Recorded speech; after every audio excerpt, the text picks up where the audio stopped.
Hola gente, bienvenidos a No Sabemos Nada, de donde tenemos el conocimiento aproximado de muchas cosas. Bienvenidos a este que es un anuncio sobre algunos cambios que va a haber en el formato del Club del Libro NSND. El mes pasado tuvimos nuestro primer club del libro, que fue de Rascacielos de J.G. Ballard. Al final del video yo dije cuál iba a ser el siguiente libro que íbamos a leer en el club NSND, que era Tokyo Blues de Haruki Murakami. Entonces, este sigue siendo el libro que va a ser el objeto principal del próximo video, que es el próximo club como tal de lectura. Pero entonces voy a hacer unos anuncios. Como yo les dije, una semana antes o unos días antes de que se publique el video oficial, yo voy a estar anunciando algo como esto, en donde les voy a decir, listo, ya acaba el libro, en unas semanas o en tantos días sale el video, por si alguno de ustedes lo está leyendo, tenga tiempo suficiente para terminarlo y para entrar dentro de la conversación de una manera mucho más cómoda. Porque ahí viene el siguiente cambio. El siguiente cambio es que voy a dividir cada video en dos partes. Una discusión sin spoilers para las personas que quieran saber más o menos de qué es el libro, o tengan curiosidad y no sepan si leerlo o no, y puedan saber las generalidades y luego ir a leerlo ellos mismos. Y para personas que ya han leído los libros, la segunda parte del video voy a hacer una discusión full spoilers con una a profundidad de cada libro, con aspectos que me parece importante tratar. Ya vamos a hablar más sobre los personajes, sobre las situaciones, sobre la historia, sobre el ritmo, sobre todo, etc, etc, etc. Y el tercer cambio es que en estos videos de anuncio, cuando yo les voy a decir cuánto tiempo falta para que salga el video, voy a anunciar de una vez el próximo libro. Entonces, el próximo libro que vamos a leer es este, que es Nocturna, que es la primera parte de una trilogía que son Nocturna, Oscura y Eterna, escrita en colaboración por Guillermo del Toro y por Chuck Hogan. Es sobre vampiros, pero entonces lo que voy a hacer de ahora en adelante no va a ser leer la sinopsis, porque me parece que es algo insuficiente, me parece que es algo demasiado superficial, sino que lo que voy a hacer es para que ustedes de pronto se interesen un poco más, para que sepan más qué tipo de historia va a hablar el libro, y para que se enteren un poco más de cuál es el estilo de escritura de los autores, del ritmo que puede manejar el libro, y si de pronto les interesa más ir a leerlo, lo que voy a hacer es que voy a leer de ahora en adelante en el anuncio el primer capítulo completo. En este caso no va a ser solo el primer capítulo, sino que va a ser el primer capítulo y dos partes anteriores que sirven como prólogo, que también son muy cortas, entonces vale la pena leerlas. Entonces, ya saben, voy a hacer un resumen. En resumen, al final de cada club del libro voy a decir cuál es el próximo libro que voy a leer. Vamos a hacer un anuncio en donde yo les voy a decir cuántos días faltan para que salga el video, y en ese anuncio voy a decir cuál es el próximo libro que vamos a leer, y voy a leer el primer capítulo completo. Entonces, sin más anuncios y sin más preámbulos, aquí está el primer capítulo completo de Nocturna, de Guillermo del Toro y Chuck Hogan. La leyenda de Joseph Sardou. Había una vez, dijo la abuela de Abraham Setrakian, un gigante. Los ojos de Abraham se iluminaron y de pronto la sopa borsch que humaba en el plato de madera le pareció más sabrosa, como si el picante gusto a ajo se hubiera esfumado. Era un chico pálido y enfermizo, casi raquítico y de ojos grises. Para animarlo a comer, su abuela se sentó frente a él y lo entretuvo con un cuento. Una Bube Messier, un cuento de abuela, una fábula, una leyenda. Era el hijo de un noble polaco y se llamaba Joseph Sardou. El señorito Sardou era más alto que cualquier hombre o techo de su aldea. Para cruzar por cualquier puerta tenía que inclinarse tanto como si estuviera haciendo reverencia a un rey. Pero su gran estatura era un lastre, una enfermedad de nacimiento y no una bendición. El joven sufría mucho, sus músculos no tenían la fuerza suficiente para sostener sus largos y pesados huesos. En algunas ocasiones le costaba incluso caminar. Utilizaba un bastón, una vara larga más alta que tú, con una empuñadura de plata coronada con la cabeza del lobo del emblema familiar. Sí, Bubé, dijo Abraham entre una cucharada y otra. Era lo que le había tocado en la vida y le enseñó la humildad, algo realmente ausente cuando de un noble se trata. Sentía mucha compasión por los pobres, los trabajadores y los enfermos. Era particularmente afecto a los niños de su aldea, y sus bolsillos grandes y profundos, del tamaño de sacos repletos de nabos, siempre estaban colmados de baratijas y golosinas. Prácticamente no había tenido una infancia, pues a los 8 años ya tenía la misma estatura de su padre y a los 9 la llevaba por una cabeza. Su fragilidad y gran estatura era una vergüenza secreta para su padre, pero el señorito Sardou era realmente un gigante amable, muy querido por su gente. Decían que, aunque estuviera por encima de los demás, él no menospreciaba a nadie. La abuela le hizo un gesto con la cabeza para recordarle que tomara otra cucharada. Él masticó una remolacha hervida llamada corazón de bebé debido a su color, forma y fibras casi capilares. Si V era amante de la naturaleza y no le interesaba la brutalidad de la caza, pero como noble y hombre de rango, a los 15 años su padre y sus tíos le pidieron que los acompañara a una expedición de 6 semanas a Rumania. ¿Vinieron aquí, V?, preguntó Abraham. ¿El gigante estuvo aquí? Fueron a los oscuros bordes del norte, Kadishel. Los Sardú no vinieron a cazar jabalíes, osos ni alces. Vinieron a cazar lobos, el símbolo de la familia, el emblema de la casa de Sardú. Iban tras animales de caza. La tradición de la familia Sardú decía que comer la carne del lobo les daba a los hombres Sardú valentía y fuerza, y el padre del joven amo creía que esto podría llegar a cularle los músculos débiles a su hijo. Sibué, sumado a la inclemencia del clima, el camino que iniciaba era largo y arduo, y para Yusef una lucha extrema. Nunca había salido fuera de la aldea y las miradas que le dirigieron los extraños a lo largo del camino lo hicieron sentir avergonzado. Cuando llegaron al bosque oscuro, le pareció que aquel paraje silvestre estaba lleno de vida. Numerosas manadas de animales merodeaban por el bosque durante la noche, como si hubieran sido desplazados de sus cuevas, albergues, nidos y guaridas. Eran tantos que los cazadores no podían conciliar el sueño en el campamento. Algunos querían marcharse, pero la obstinación del patriarca de los Sardú terminó imponiéndose. Escuchaban el aullido nocturno de los lobos y él anhelaba darle uno a su hijo, a su único heredero, cuyo gigantismo era como una sífilis en la estirpe de los Sardú. Quería extirpar esa maldición de su linaje y cazar a su hijo para que le diera muchos herederos saludables. Pero justo antes del anochecer del segundo día, su padre salió a perseguir un lobo y fue el primero en separarse del grupo. Lo esperaron toda la noche en vano y al amanecer salieron a buscarlo. Y así fue que, esa noche, al volver de la búsqueda faltaba un primo de Yusef, y lo mismo sucedió noche tras noche con todos. ¿Sí, V? Hasta que el único restante era Yusef, el niño gigante. Reanudó el camino el día siguiente, y en un lugar que había recorrido anteriormente descubrió el cuerpo de su padre, y los de todos sus tíos y primos yaciendo a la entrada de una cueva subterránea. Sus cráneos habían sido aplastados con una fuerza descomunal, pero sus cuerpos estaban intactos. Habían sido asesinados por una bestia con una fuerza inusitada, pero no porque tuviera hambre o miedo. No pudo descubrir la verdadera razón, y de repente se sintió observado, quizá incluso estudiado por un ser que merodeaba en el interior de la caverna. El señorito Sardú retiró todos los cuerpos, cavó una tumba profunda y los enterró. Naturalmente, este esfuerzo lo debilitó gravemente, dejándolo casi sin fuerzas. Estaba exhausto, estaba Farmochet, y no obstante, a pesar de estar solo, presa del miedo y del cansancio, regresó esa misma noche a la cueva para enfrentarse al diabólico ser que rondaba en la oscuridad, dispuesto a vengar a sus antepasados o morir en el intento. Esto se sabe por su diario, el cual fue encontrado muchos años después en el bosque. Estos fueron sus últimos apuntes. Abraham estaba boquiabierto. ¿Pero qué sucedió, V? La verdad es que nadie lo sabe. En la aldea, después de que transcurrieron 6 semanas, 8 y luego 10 sin noticia alguna, se temía que el grupo entero estaba extraviado. Varios aldeanos emprendieron una búsqueda, pero no los encontraron. Y al cabo de 11 semanas, un carruaje de ventanas oscuras se detuvo una noche frente al castillo Sardú. Era el joven amo. Se recluyó en un ala del castillo cuyas habitaciones estaban vacías y rara vez o casi nunca volvió a ser visto. Comenzaron a circular rumores sobre lo que había sucedido en el bosque rumano. Las pocas personas que sostenían haber visto a Sardú, si es que se le puede dar crédito a sus relatos, insistieron en que se había curado de su deformidad. Algunos aseguraban incluso que había adquirido una fuerza equiparable a su estatura sobrehumana. Sin embargo, el dolor de Sardú por su padre, sus tíos y primos era tan profundo que nunca se le volvió a ver a la luz del día y despidió a la mayoría de sus sirvientes. Por la noche había algo de actividad en su castillo, se podía ver el fuego de las chimeneas resplandecer en las ventanas, pero el lugar se fue viniendo abajo con el paso del tiempo. Algunos afirmaban que al caer la noche se oía el gigante rondar por la aldea. Fueron los niños quienes se encargaron de difundir la historia, según la cual decían haber escuchado el pic pic pic del bastón que Sardú ahora utilizaba no para caminar sino para invitarlos a salir de sus camas y obsequiarles baratijas y golosinas.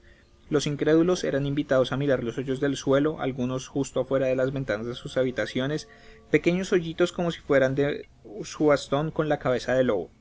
Los ojos de la V se ofuscaron, miró el plato de su nieto y vio que estaba casi vacío. Entonces Abraham comenzaron a desaparecer varios niños de la aldea. Circularon historias de otros que también desaparecieron de las aldeas cercanas, incluso de la mía. Sí, Abraham. Cuando era niña, tu V vivía tan solo a mediodía del camino del castillo de Sardú. Recuerdo 2 hermanas cuyos cuerpos fueron encontrados en un claro del bosque, tan blancas como la nieve que las rodeaba. sus ojos abiertos y cristalizados por el hielo. Una noche yo misma escuché el pic pic pic. Era un sonido fuerte, rítmico y no muy distante. Me cubrí la cabeza con la manta para no oírlo más y luego pasé varias noches sin dormir. Abraham terminó la sopa mientras escuchaba el final de la historia. Casi toda la aldea de Sardú fue abandonada y se convirtió en un lugar maldito. Cuando la caravana de gitanos pasaba por nuestra aldea vendiendo sus mercancías exóticas, nos hablaban de sucesos extraños, de encantamientos y apariciones cerca del castillo, de un gigante que erraba por los campos iluminados por la luna como un dios nocturno. Fueron ellos quienes nos advirtieron: coman para que sean fuertes o Sardú vendrá por ustedes. Ya ves que no se trata de un juego, Abraham. Es Gesundheit, come para que seas fuerte. No dejes nada en el plato, pues de lo contrario, Sardú vendrá por ti. Con esta frase la anciana dejó atrás aquel oscuro recuerdo de su infancia y sus ojos recobraron su brillo habitual. Sardú vendrá. Pic, pic, pic. Abraham dejó el plato vacío sin el menor rastro de remolacha. La historia había terminado, pero su estómago y su mente estaban rebosantes al igual que su corazón. Su comportamiento en la mesa había complacido a su bebé y el rostro de la anciana le pareció la expresión más clara de amor que podía existir. En la privacidad de ese momento y en torno a la desvencijada mesa familiar, la abuela y su nieto, con una generación de por medio, compartieron el alimento del corazón y del alma en perfecta comunión. 10 años después, la familia Setrakian tuvo que dejar atrás su taller de banistería y su aldea no por causa de Sardú, sino por los alemanes. Una noche, conmovido por la generosidad de esa familia que había compartido su ración con él sobre aquella misma mesa, el oficial nazi acantonado en su casa les aconsejó que no obedecieran la orden de reunirse en la estación del tren y abandonaran la aldea esa misma noche. Y eso hicieron. Los 8 miembros de la familia partieron hacia el campo con pocas pertenencias que pudieron cargar, pero se retrasaron por causa de la abuela. Peor aún, ella lo sabía y se maldijo a sí misma y a sus piernas viejas y cansadas por poner a toda la familia en peligro. Reanudaron la marcha y el resto de la familia siguió adelante, pero Abraham, quien ahora era un joven fuerte y prometedor, todo un ebanista, a pesar de su tierna edad y un estudioso del Talmud particularmente interesado en el Zohar, los secretos de los misticismos judíos, decidió permanecer al lado de su abuela. Cuando supieron que sus familiares habían sido detenidos en el pueblo más cercano y deportados en un tren a Polonia, la Bubé, desgarrada por la culpa, insistió por el bien de su nieto en que la dejara entregarse a los alemanes. Huye, Abraham, huye de los nazis y de Sardú, escapa. Pero él no la obedeció, no dejaría que lo separaran de su abuela. Al día siguiente la encontró tendida en el suelo junto a la cama que habían compartido en casa de unos granjeros que les dieron posada. Tenía los labios resquebrajados y negros como el carbón y una mancha del mismo color alrededor del cuello, producto del veneno para ratas que había ingerido la noche anterior. Con la venida de la familia protectora, Abraham Setrakian la enterró debajo de una abedul en flor. Talló con paciencia una hermosa lápida de madera con flores y pájaros y otros motivos que le habían alegrado en vida. Lloró inconsolable y luego se marchó. Se escabulló de los nazis, pero siguió escuchando un pic pic pic detrás de él. El mal lo seguía muy de cerca. Grabadora de voz de la cabina de mando N323RG. Fragmentos, transcripción NTSB, vuelo 753 de Berlín TXL a Nueva York JFK, 24 de septiembre de 2010. 8:49:31 segundos. El micrófono para dirigirse a los pasajeros está encendido. Capitán Peter J. Moldes. Señores pasajeros, les habla el Capitán Moldes desde la cabina de mando. Estamos aterrizando en pocos minutos y sin contratiempos. Simplemente quiero agradecerles en nombre del primer oficial nazi y de toda la tripulación por haber elegido Aerolíneas Regis. Espero que vuelvan a utilizar nuestros servicios. 8:49:44 segundos. El micrófono para dirigirse a los pasajeros está apagado. Capitán Peter J. Moldes, para así poder conservar nuestros trabajos. Risas en la cabina. 8:50:01 Control de tráfico aéreo de Nueva York JFK. Regis 753 aproximándose por la izquierda en dirección 100, listo para aterrizar en la pista 13R. Capitán Peter J. Moldes. Regis 753 aproximándose por la izquierda en dirección 100 aterrizando en la 13R, todo bajo control.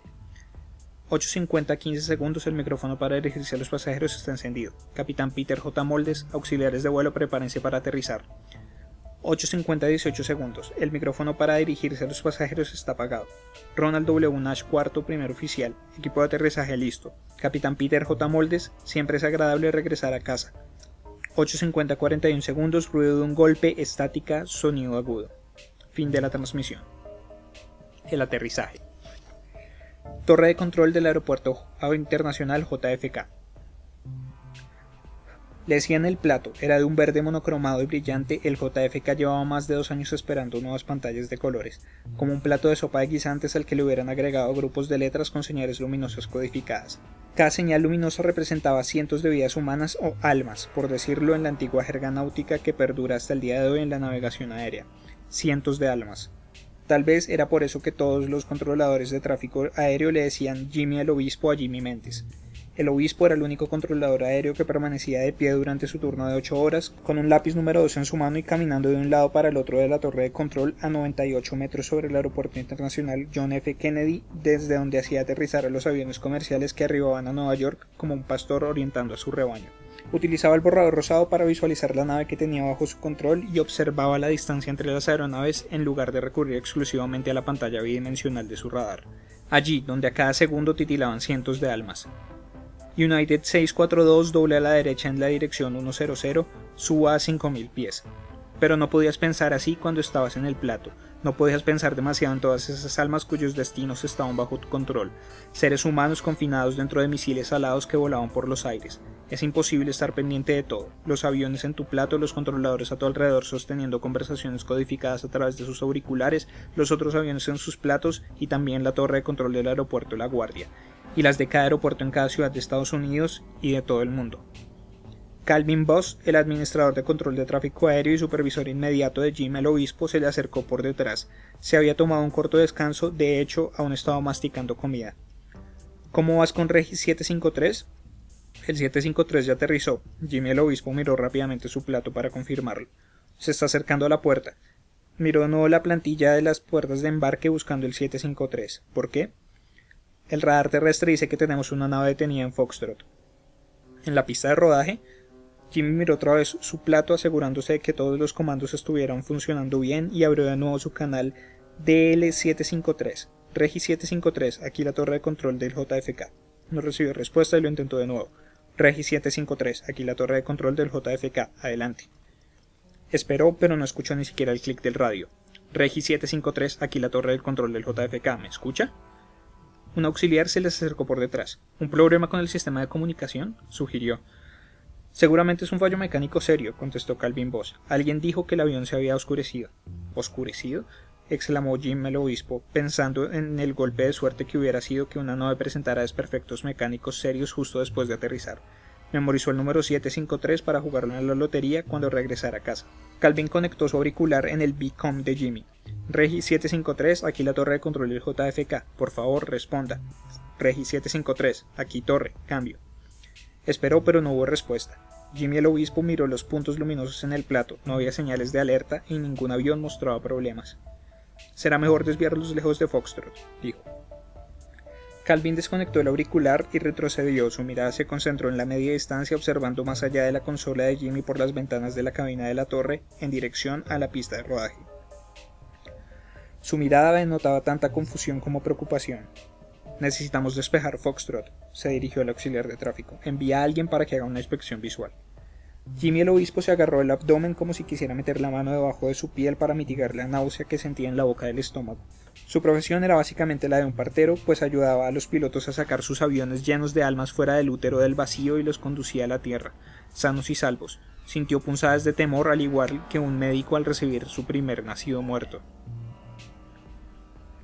Terminal 3, pista de estacionamiento. Lorenza Ruiz se dirigía hacia la puerta del transportador de equipaje, que básicamente era una rampa hidráulica sobre ruedas. Cuando el 753 no apareció en la esquina de la hora establecida, fue a echar un vistazo, pues pronto se tomaría su descanso. Llevaba protectores auditivos, un suéter de los Mets debajo de su chaleco reflector, gafas, el posbo de la pista era insoportable, y los 2 bastones luminosos para guiar el avión hasta la puerta de embarque descansaban en el asiento junto a sus caderas. ¿Qué diablos pasa aquí? Se quitó las gafas como si necesitara ver directamente con sus ojos. Allí estaba el Gran Regis 777, una de las nuevas adquisiciones de la flota, sumido en la oscuridad de la Foxtrot. En la oscuridad total, sin siquiera las luces de navegación de las alas. El cielo estaba vacío aquella noche, la luna llena de cráteres, las estrellas secas, no había nada. Lo único que alcanzó a ver fue la superficie suave y tubular del fuselaje y de las alas brillando débilmente bajo las luces de aterrizaje de los aviones que se aproximaban. Uno de ellos, el 1567 de Lufthansa, por poco choca contra el avión detenido. ¡Jesús santísimo!, exclamó Lorenza. Informó del incidente de inmediato. Vamos en camino, le dijo el supervisor. El nido del cuervo quiere que vayas y eches una mirada. ¿Yo? Preguntó Lo. Frunció el ceño, se le pasaba por ser curiosa. Avanzó por el carril de servicios de la terminal de pasajeros cruzando las líneas de la pista de rodaje que desembarca en la zona de estacionamiento. Estaba un poco nerviosa y alerta pues nunca había llegado tan lejos. La Administración Federal de Aviación seguía reglas muy estrictas sobre la circulación de los remolques y transportadores de equipaje, así que estuvo muy atenta a los aviones en movimiento. Dobló delante de las luces azules de orientación que bordeaban la pista de rodaje. Le pareció que el avión se había apagado por completo, desde la nariz hasta la cola. Las señales luminosas de seguridad y las luces interiores del avión estaban apagadas. Generalmente, incluso desde el suelo, que estaba a 9 metros, se podía ver el interior de la cabina de mando a través de los ojos rasgados del parabrisas sobre la nariz característica del Boeing, el panel superior y las luces de los instrumentos con su típico resplandor rojo, pero no se veía ningún tipo de luz. Lorenza observó el avión a 9 metros de la punta del ala izquierda. Cuando llevas mucho tiempo trabajando en la pista, 8 años en el caso de Lo, mucho más que la suma de sus 2 matrimonios, logras aprender varias cosas. Los desaceleradores y los alerones, las aletas giratorias detrás de las alas, estaban derechos, tal como los sitúan los pilotos después de aterrizar. Los turborreactores estaban detenidos y silenciosos, generalmente tardan un poco para dejar de absorber aire, incluso después de detenerse, succionando polvo e insectos como unos aspiradores descomunales y voraces. La nave había tenido un aterrizaje normal sin presentar ningún problema antes de apagarse por completo. Más alarmante aún, si había sido autorizado para aterrizar, los problemas que pudiera haber tenido debieron de suceder en el lapso de 2 o 3 minutos. ¿Qué problemas pueden surgir en tan poco tiempo? Lorenza retrocedió un poco más, pues no quería ser succionada y triturada como un ganso canadiense si los turborreactores se encendían de repente. Caminó a un lado de la zona de carga, el área del avión con la que estaba más familiarizada, hasta llegar a la cola y se detuvo detrás de la puerta de salida de pasajeros. Puso el freno de mano y hundió la palanca para levantar la rampa, que casi tenía 30 grados de inclinación en su máxima altura. No era suficiente, pero era algo. Tomó los bastones luminosos y caminó por la rampa hacia el avión muerto. ¿Muerto? ¿Por qué había pensado eso? Ese aparato nunca había estado vivo. Lorenza pensó fugazmente en un enorme cadáver en descomposición, en una ballena varada sobre la playa. La aeronave le parecía eso, un leviatán moribundo. Cuando se acercó a la parte superior del avión, el viento se detuvo. Hay que señalar algo sobre las condiciones climáticas de la pista de estacionamiento del JFK. El viento nunca se detiene. Nunca jamás. Siempre hay viento en la pista. Allí donde los aviones vienen y van entre los saladares y el helado océano Atlántico al otro lado de Rockaway. Pero de repente todo se hizo realmente silencioso, tanto que Lo se quitó los grandes protectores de felpa para estar seguro de lo que sucedía. Creyó escuchar un martilleo en el interior del avión, pero no tardó en comprender que era tan solo el latido de su propio corazón. Encendió su linterna y alumbró el costado derecho de la nave. Siguió el rayo circular de la luz y notó que el fuselaje aún estaba húmedo y resbaladizo tras el aterrizaje, y sintió un repentino olor a lluvia de primavera. Iluminó la larga hilera de ventanas con la linterna, pero todas las persianas estaban cerradas. Se asustó, pues eso era muy extraño. Se sintió apabullada por el enorme avión de $250 millones y 1.500 toneladas de peso. Tuvo una sensación fugaz pero fría y palpable de estar ante una bestia semejante a un dragón. Un demonio que solo aparentaba estar dormido y que en realidad era capaz de abrir sus ojos y su horrible boca en cualquier momento. Fue como un relámpago psíquico, un escalofrío que le recorría con la fuerza de un orgasmo al revés, tensionando y anudándolo todo. Entonces notó que una de las persianas estaba levantada. Los vellos de la nuca se le erizaron tanto que tuvo que poner su mano sobre ellos para quietarlos, como apaciguando a una mascota nerviosa. Ella no había visto esa persiana antes. Siempre había estado abierta. Siempre. Tal vez... La oscuridad se agitaba en el interior del avión y Lorenza sintió que algo la estaba observando. Gimió inútilmente como una niña. Estaba paralizada. Una punzante avalancha de sangre precipitándose como si acatara una orden le apretó la garganta, y entonces ella entendió de manera inequívoca. Algo iba a devorarla.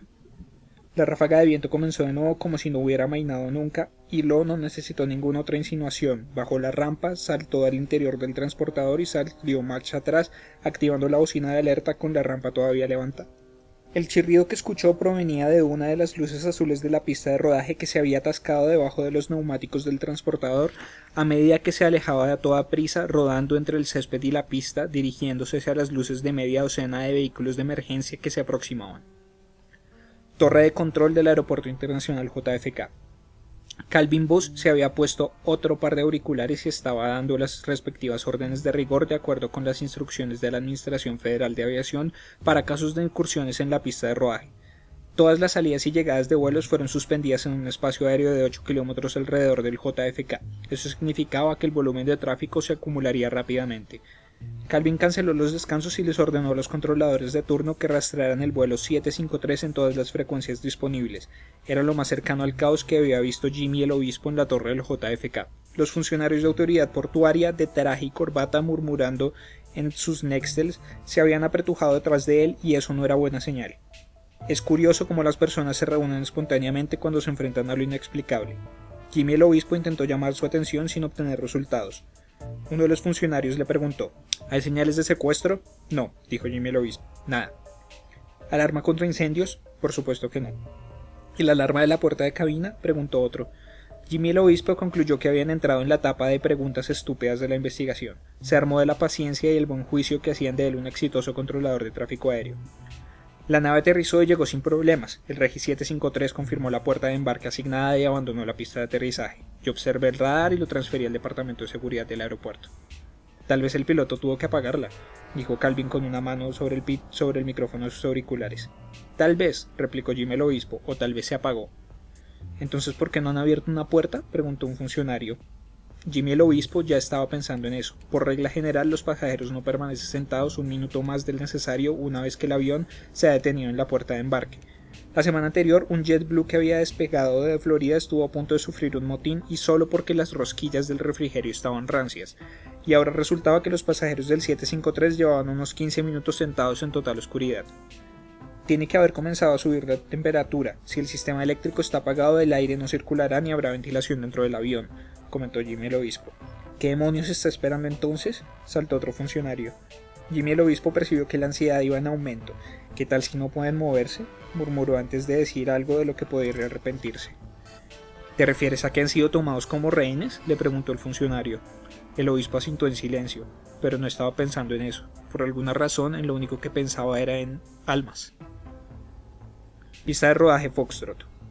Los bomberos y socorristas de la autoridad portuaria se aproximaron a la nave con la parafernalia habitual que incluía 6 vehículos, entre ellos uno con rociador de espuma para derrames de combustible, un surtidor y un camino por una escalera aérea. Se detuvieron frente al transportador de equipaje atascado antes de llegar a la línea de luces azules que bordeaban la Foxtrot.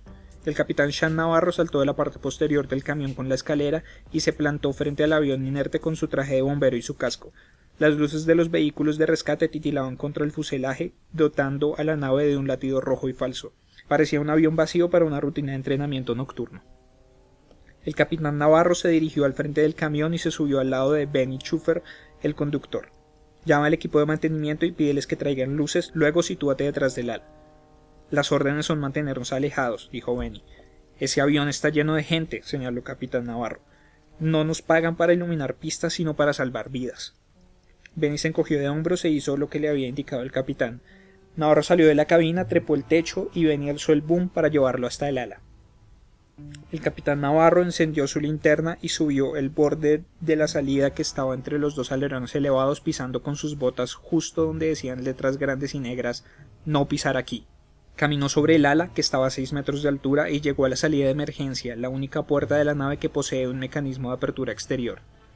La ventanilla estaba descubierta, y Navarro intentó ver a través de la condensación acumulada detrás de las ventanas gruesas y dobles, pero solo vio más oscuridad. El ambiente en el interior del avión debía ser sofocante, pensó, como si fuera un pulmón de acero. ¿Por qué nadie pedía ayuda? ¿Por qué no se escuchaba movimiento alguno? Si el avión todavía estaba presurizado, estaría sellado y los pasajeros debían de estar quedándose sin oxígeno. Empujó los 2 alerones rojos con sus manos enguantadas y abrió el mecanismo de la puerta. Lo giró en dirección de las manecillas del reloj, casi 180 grados, y lo aló. La puerta debería haberse abierto de inmediato, pero no se movió.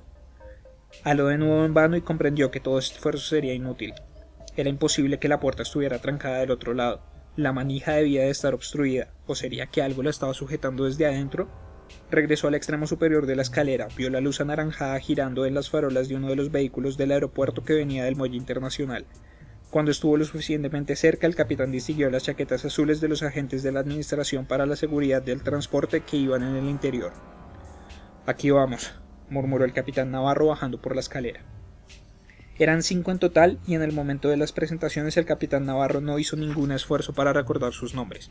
Mientras que él había ido al avión con las máquinas de bomberos y el equipo de rescate, ellos acudieron dotados de teléfonos móviles y sofisticados computadores portátiles. Por un momento prestó atención a las conversaciones telefónicas que se entrecruzaban las unas con las otras. Necesitamos pensarlo muy bien antes de llamar al Departamento de Seguridad Interior. Nadie quiere que se desate una tormenta de mierda por nada. Ni siquiera sabemos qué es lo que sucede. Si tocas la alarma y haces entrar la alerta roja en los aviones de combate de la base Otis de la Fuerza Aérea, toda la flota naval de la costa este entrará en pánico. Si se trata de una bomba, entonces los terroristas esperarán hasta el último momento posible. Tal vez quieren detonarla en suelo norteamericano. Es posible que se estén haciendo los muertos. Apagaron la radio para que no nos acerquemos. Solo están esperando a que lleguen los medios. Un hombre leyó en la pantalla de su teléfono. Aquí aparece que el vuelo salió de Tegel en Berlín. Otro habló desde el suyo. Busquen a un alemán que hable inglés, que nos diga si han visto alguna actividad sospechosa allá. También necesitamos un informe sobre los procedimientos de manejo del equipaje. Otro ordenó. Revisen el plan de vuelo y la lista de pasajeros. Examinen cada nombre de nuevo y tengan en cuenta todas las variables posibles. De acuerdo, dijo otro leyendo un mensaje de texto en su móvil. Todas las teorías posibles. El registro del avión SN-323RG Boeing 777-200LR. El chequeo más reciente fue hace 4 días en Hartsfield, Atlanta. Le reemplazaron un tubo giratorio gastado en el retropropulsor del motor izquierdo y la montura de un cojinete averiado en el derecho. Se aplazó la reparación de una muesca en el alerón izquierdo interior debido al horario de vuelo. En resumen, está en buenas condiciones. Los 777 son nuevos, ¿verdad? Tiene apenas 1 año o 2 de funcionamiento y una capacidad máxima de 301 pasajeros. Este vuelo tenía 210, 199 pasajeros, 2 pilotos y 9 auxiliares de la tripulación de cabina. ¿Algunos sin registrarse?, preguntó en referencia a recién nacidos. Aquí aparece que no. Una táctica clásica, dijo un funcionario convencido de la teoría más tenebrosa. Crean un problema para atraer a los organismos de reacción, aseguran una audiencia y luego detonan la bomba para lograr el máximo impacto. Si es así, entonces ya estamos muertos. Todos se miraron entre sí con incomodidad. Necesitamos retirar los vehículos de rescate. ¿Quién fue el imbécil que se acercó al ala?, preguntó un agente. El capitán Navarro se adelantó y lo sorprendió con su respuesta. Yo. Ah, vaya. El hombre tosió en su puño. Capitán, solo el personal de mantenimiento está autorizado para subir. Son las reglas de la FAA. Lo sé. ¿Vio algo? Navarro le contestó. Nada. No vi ni escuché nada. Todas las persianas de las ventanillas estaban cerradas. ¿Dijo que estaban cerradas? ¿Todas? Todas. ¿Intentó abrir la salida de emergencia del ala? Por supuesto. Y estaba atascada. Atascada, eso es imposible. Está atascada, dijo el capitán Navarro teniendo más paciencia con aquellos 5 hombres que con sus propios hijos. El agente que parecía estar al mando se retiró para hacer una llamada. El capitán Navarro miró a los demás. ¿Qué vamos a hacer aquí entonces? Eso es lo que esperamos descubrir. ¿Esperan descubrir cuántos pasajeros hay en ese avión? ¿Han hecho llamadas de emergencia? Un hombre negó con la cabeza. Todavía no han llamado al 911 desde el avión. ¿No? Dijo el capitán Navarro. El hombre que estaba a su lado señaló. 0 llamadas al 911, eso no está bien. Nada bien. El capitán Navarro los miró asombrado. Tenemos que hacer algo y ya. No necesito ningún permiso para romper las ventanillas con un hacha y evacuar pasajeros muertos o agonizantes. Ese avión ya no tiene aire. El funcionario de mayor rango regresó después de hacer una llamada telefónica. Ya vienen con la antorcha. Lo abriremos de una forma u otra. Dark Harbor, Virginia. La bahía de Chesapeake, negra y agitada a esa hora tardía. En el interior del patio con paredes de cristal de la casa principal, en un acantilado panorámico con vista de la bahía, un hombre permanecía reclinado en una silla médica hecha a su medida. Las luces de la casa estaban difuminadas para su bienestar y también por discreción. Los termostatos industriales, de los que solo en aquel espacio había 3, mantenían una temperatura de 17 grados centígrados. La consagración de la primavera de Stravinsky sonaba bajo volumen a través de los altavoces dispuestos con discreción para ahogar el bombardeo incesante de la máquina de diálisis. Una débil bocanada de aire salió de su boca. Cualquier espectador desprevenido habría pensado que el hombre estaba a punto de morir, que estaba presenciando los últimos días o semanas de lo que, a juzgar por su propiedad de 7 hectáreas, había sido una vida sumamente exitosa. Habría notado incluso la ironía de un hombre de semejante riqueza y posición enfrentando el mismo final de un mendigo. Solo que Eldridge Palmer no había llegado a su fin. Con 76 años a cuestas, Palmer no tenía la menor intención de rendirse ante nada en absoluto. El reconocido inversionista, hombre de negocios, teólogo y confidente de las altas esferas había padecido el mismo procedimiento durante 3 o 4 horas cada noche en los últimos 7 años de su vida. Su salud era frágil pero manejable. Palmer era supervisado a todas horas por varios doctores con la ayuda de un sinnúmero de equipos médicos de hospital instalados en su casa. Las personas adineradas pueden permitirse un excelente cuidado de la salud y ser excéntricos también. Eldridge Palmer mantenía sus peculiaridades ocultas de la vista pública e incluso de su círculo íntimo. Nunca se había casado ni engendrado heredero alguno, por lo cual era tema obligado a especular sobre el destino que Palmer le daría a su fortuna después de su muerte. No tenía un segundo al mando en el grupo Stoneheart, su principal grupo de inversionistas. No tenía ninguna vinculación pública con fundaciones ni instituciones de caridad, a diferencia de los dos hombres que le disputaban el primer lugar en la lista Forbes de los norteamericanos más ricos del mundo: Bill Gates, fundador de Microsoft, y Warren Buffett, propietario de Berkshire Hathaway. Si ciertas reservas de oro en Sudamérica y otras posesiones de corporaciones oscuras en África fueran tenidas en cuenta por la revista Forbes, Palmer ocuparía el primer lugar de la lista. Palmer no había redactado siquiera un testamento, un error impensable en un hombre que tenía al menos la milésima parte de su dinero y riqueza. Pero sencillamente Eldridge Palmer no pensaba morirse. La hemodiálisis es un procedimiento en el que la sangre es extraída del cuerpo por medio de un sistema de tubos, es completamente filtrada por un dializador que hace las veces de un riñón artificial y es devuelta al cuerpo sin toxinas ni impurezas. Varias agujas son insertadas en un injerto arteriovenoso sintético instalado de manera semipermanente en el antebrazo. La máquina que realizaba este procedimiento era un sofisticado modelo Fresenius que monitorizaba continuamente los niveles de calcio y fósforo de Palmer y alertaba al señor Fitzwilliam, quien siempre estaba cerca de cualquier lectura normal. Los inversionistas leales estaban acostumbrados al aspecto demacrado de Palmer, tanto era así que se había convertido prácticamente en su sello distintivo, un símbolo irónico de su fortaleza monetaria, que un hombre tan delicado y de aspecto tan gris tuviera tanto poder e influencia en las finanzas y en la política internacional. Su legión de inversionistas fieles ascendían a 30.000 y constituían una élite financiera. La inversión mínima era de $2 millones y muchos de quienes llevaban varias décadas invirtiendo con Palmer tenían fortunas que ascendían a 9 dígitos. El poder de compra de su grupo Stoneheart le daba un enorme apalancamiento económico que él utilizaba de manera efectiva y ocasionalmente despiadada. Las puertas del costado oeste se abrieron desde el pasillo amplio y el señor Fitzwilliam, quien oficiaba como el director de seguridad personal de Palmer, entró con un teléfono portátil sobre una bandeja de plata. Este ex marín, con 42 muertes demostradas en combate, poseía una mente rápida, y sus estudios médicos habían sido financiados por Palmer. «Señor, es el subsecretario de Departamento de Seguridad Interior», le dijo, y una bocanada de aire humedeció el cuarto frío. Normalmente Palmer no admitía intrusiones durante su diálisis nocturna, pues prefería dedicarse de lleno a la contemplación, pero esta era una llamada que él estaba esperando. Recibió el teléfono y esperó a que el señor Fitzwilliam se retirara. Palmer respondió y le informaron sobre el avión detenido. Se enteró de que existía una gran incertidumbre entre los oficiales del JFK sobre la forma de proceder. Su interlocutor hablaba con ansiedad y con una formalidad afecta como un niño que divulga orgulloso un acto encomiable. «Se trata de un evento bastante inusual y pensé que usted querría recibir información de inmediato, señor». «Sí», respondió Palmer. «Agradezco su cortesía». «Que tenga buena noche, señor». Palmer colgó y dejó el teléfono en su pequeño despacho. Realmente era una buena noche. Sintió una punzada de ansiedad, había esperado esto desde hacía mucho tiempo, y ahora que el avión había aterrizado, Palmer supo que todo había comenzado, y de qué manera.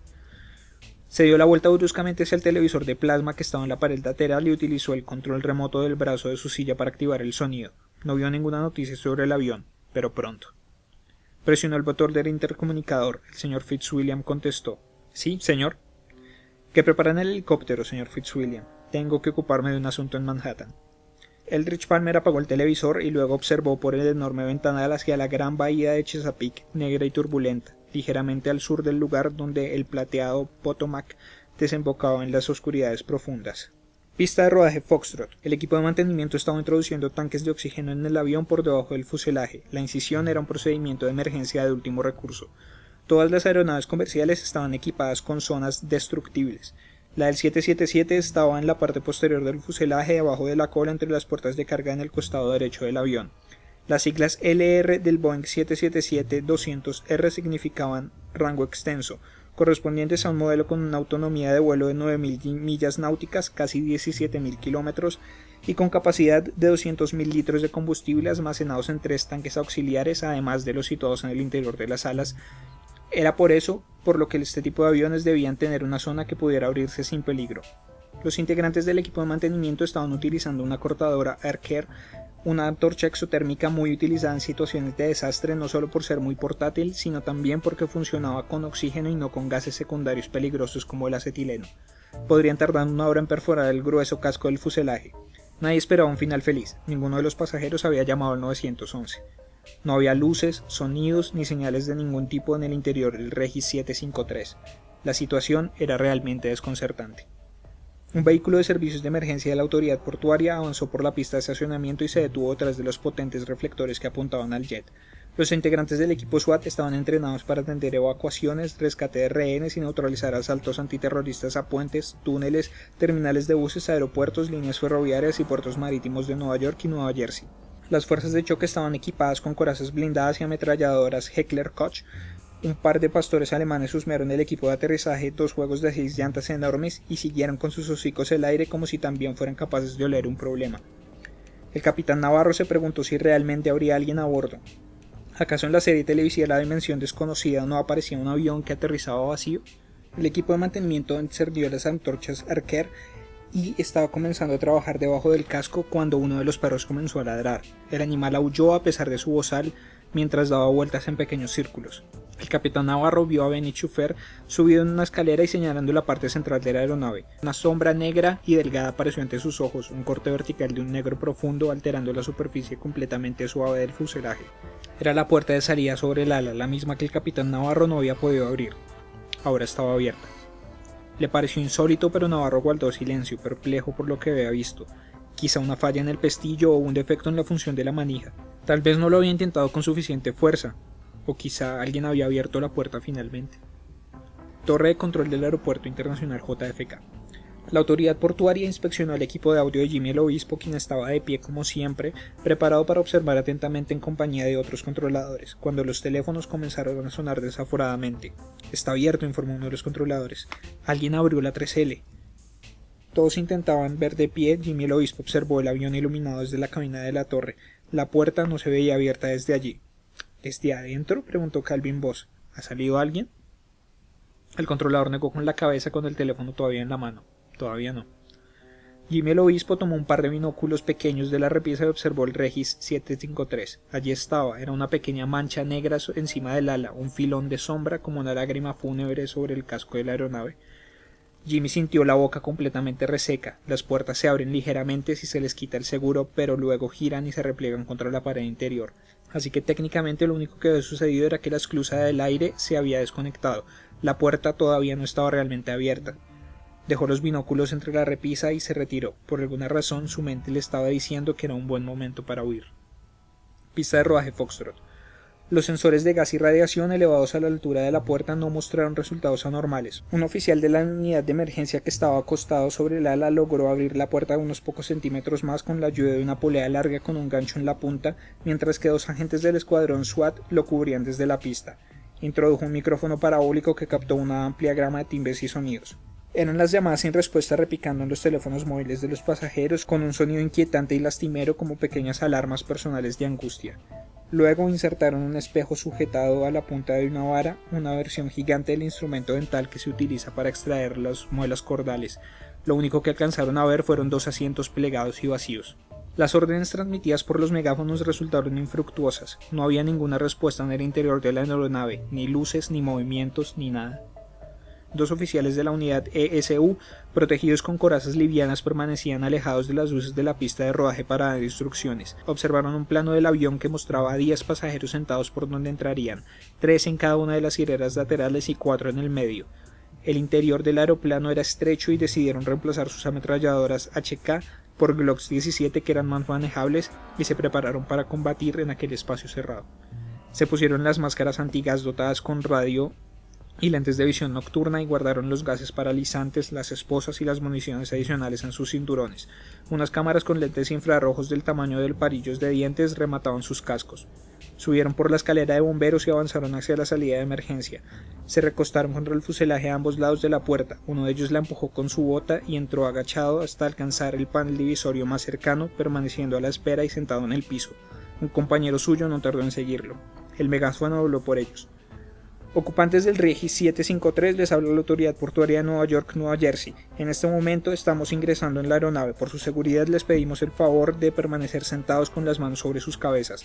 El primer hombre permanecía de espaldas al panel, escuchando. Su máscara hacía que el sonido pareciera ahogado, pero no pudo detectar ningún movimiento en el interior de la aeronave. Movió un botón de sus gafas nocturnas y el interior del avión se hizo verde como una sopa de guisantes. Le hizo un gesto acordado a su compañero, preparó su Glock e ingresó en la amplia cabina a la cuenta de 3. Ese fue el primer capítulo de Nocturna de Guillermo del Toro y Chuck Hogan. Espero que lo hayan disfrutado y espero que de verdad que les cree la curiosidad suficiente para que vayan a leer el libro. Recuerden que a finales de la semana vamos a estar haciendo el review completo de Tokyo Blues de Haruki Murakami y después en un anuncio como este les estaré avisando cuándo va a ser el review completo de Nocturna.